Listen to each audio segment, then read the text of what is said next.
Diddy victim number 2 is saying that she was blackmailed with freak-off videos just like Cassie Ventura. And I've seen a lot of people wondering, are the freak-off tapes going to be played in court for the jury to see? And yes, they actually are. The government is still fighting right now to make sure that these freak-off tapes, when they're played in court, are only going to be for the jury's eyes. They dropped some very interesting information today about these tapes and saying that victim number 2 has proof that she was allegedly blackmailed with these freak-off tapes. In this motion, the government is asking the judge to make sure that people from the press are not able to be in this courtroom when these freak-off videos are played because they are saying that they are blackmail and they are very explicit videos. Now, the government talked about how Cassie Ventura said that Diddy would record these videos on multiple different encounters and then tell her that he would release these tapes against her, and she found it humiliating and disgusting, and she wanted them deleted off the devices. Now, the government is saying Diddy victim number 2, who is going by the pseudonym of Jane,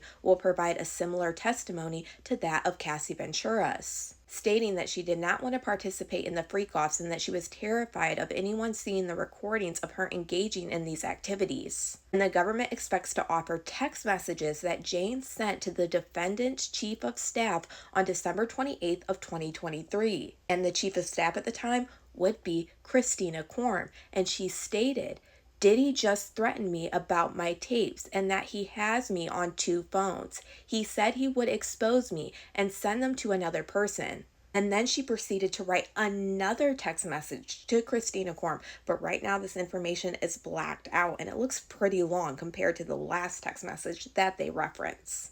The government says that these text messages confirm James' views of the recordings of her encounters during the freak-offs with the same level of honor as Cassie Ventura.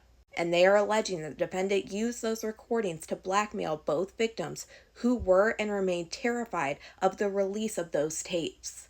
And this is exactly why they don't want the press in there when these videos are actually being played to the jury.